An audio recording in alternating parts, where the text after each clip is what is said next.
என்ன 35 வருஷம் கழிச்சு ஒண்ணு சேருங்களே, படம் ஓடுமா? தம்பி, நாயகன் என்ன நாயகன், அதையே தூக்கி சாப்பிட்டுரும் பாரு. பந்தயம் அடிச்சிடும்ல சில்வர் ஜோப்லே ஒரே அடிய அந்த ஓடு தம்பி. மணிரத்னம் சார்.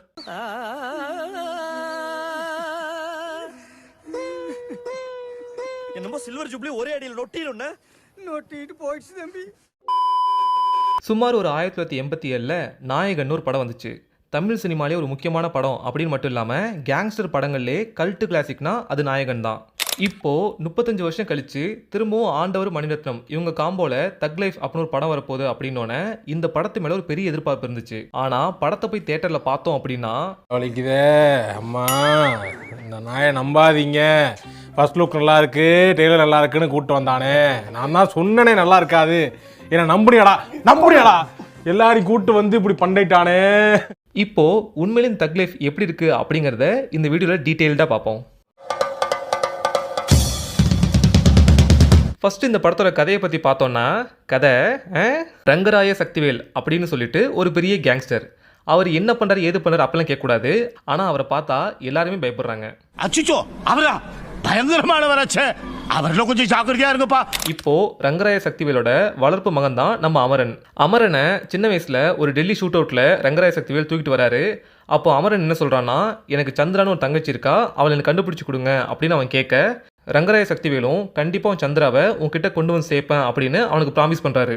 இப்போ நம்ம ரங்கராய சக்திவேல் சந்திராவை தேடி போய் திரிஷாவை தூக்கிட்டு வராரு. ஆனால் திரிஷா பேர் இந்திரா. இல்ல புரியல. இப்போ நம்ம ரங்கராய சக்திவேல் என்ன பண்றாருன்னா, ஓ நீ சந்திரா கிடையாதா இந்திராவா அப்படின்னு கேட்டுட்டு அந்த இந்திராவை அவர் கூடயே வச்சுக்கிறாரு.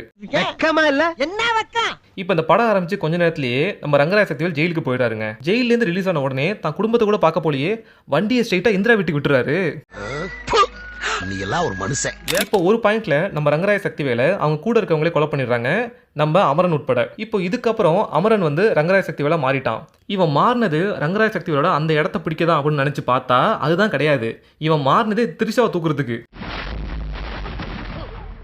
இது என்னடா கதை அப்படின்னு பார்த்தா ஆக்சுவலாக அந்த படமே ஒரு கேங்ஸ்டர் படம் கிடையாதுங்க. இது ஒரு ட்ரையாங்கிள் லவ் ஸ்டோரி. அதை கேங்ஸ்டர் படம் இவங்க தான் நம்மள்ட்ட ஏமாத்திருக்காங்க. இப்போ இதுக்கப்புறம் ரங்கராய சக்திவேல் எப்படி திரும்ப மீண்டு வராரு, வந்து தன்னை கொன்ன ஒருத்தர் எப்படி பழி வாங்குறாரு அப்படிங்கிறது தான் இந்த தக் லைஃப் படத்தோட மொத்த கதையே. இப்போ இந்த படத்தோட கேரக்டர்ஸை பார்த்தோம் அப்படின்னா, ஃபர்ஸ்ட் கமல்ஹாசன். படம் முழுக்க மனுஷன் பேசிட்டே இருக்காருங்க. எந்த அளவுக்குன்னா படத்தில் வேற எந்த கேரக்டரும் பேச விட மாட்டாரு, இவர் மட்டும் பேசிட்டே இருக்காரு.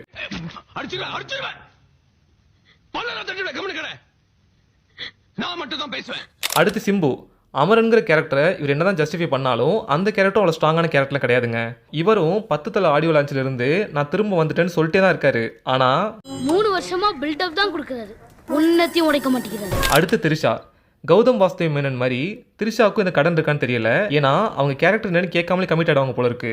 அதுவும் இந்த படத்துல அவங்க கேரக்டரும் அவங்க பேசுற மாடுலேஷன் இருக்கு பாருங்க. நீங்க என்ன ஏதோ எக்ஸ்ட்ரா டயலாக்லாம் என்னமோ சொல்லிட்டு இருக்கீங்க? சும்மா ஜோக் இல்ல, அது ஜோக் இல்ல, ரொம்ப எரிச்சலா இருக்கு. இதுக்கப்புறம் படத்துல இருக்க மற்ற கேரக்டர்ஸ் எல்லாமே எப்படி இருக்குன்னா, அது ஒண்ணும் இல்ல, கீழே போட்டுரு. அப்புறம் படத்தோட மியூசிக்னு பார்த்தோம்னா ஏஆர் ரஹ்மான். ரொம்ப நாளைக்கு அப்புறம் ரஹ்மான் கிட்ட இருந்து ஒரு கம்ப்ளீட்டான ஆல்பம்னா இந்த தக் லைஃப் தாங்க. ஆனா படத்துல அந்த சாங் எல்லாத்தையும் மணி சார் பிச்சு பிச்சு போட்டிருக்காரு பாருங்க. இது ஆதிபட்டி ஃபேமிலிக்கு, இது உசிலமட்டி ஃபேமிலிக்கு, இது ஒட்டாம்பட்டி குடும்பத்துக்கு. அப்புறம் ரைட்டர் டைரக்டர் மணிரத்னம். சின்ன வயசுலேருந்து இவர் படங்கள் தான் நம்மலாம் பார்த்து வளர்ந்தோம்.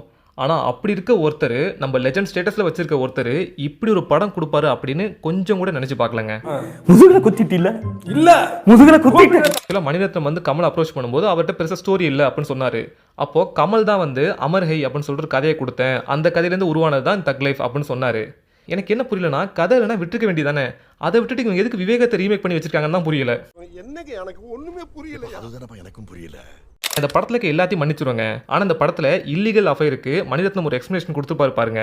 அதாவது கமல் வந்து திரிஷா வீட்டுக்கு போயிட்டு இருக்காங்கன்னு அபிராமிக்கு தெரிஞ்சிடும். அப்போ அபிராமி வந்து கமல்கிட்ட கோவப்பட்டு கேட்கும்போது அது கமல் என்ன சொல்லுவார்னா, எல்லாருக்கும் இந்த வயசுல சுகரு பிபி இருக்கும்ல, அந்த மாதிரி எனக்கு இந்த பழக்கம் இருக்கு அப்படிம்பாரு. இதை நான் என்னன்னு சொல்றது?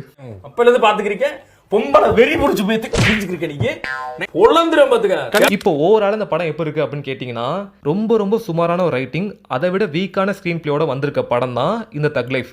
இந்த படத்தை தேட்டரில் பார்க்கலாமா வேணாமா அப்படிங்கிறத நீங்களே முடிவு பண்ணுங்க. ஆனால் ஒரு விஷயம் சொல்கிறேன், நீங்கள் ஃப்ரெண்ட்ஸோட இந்த படத்துக்கு போனீங்க அப்படின்னா ஒரு சீன்லேயே விழுந்து சிரிக்கலாங்க.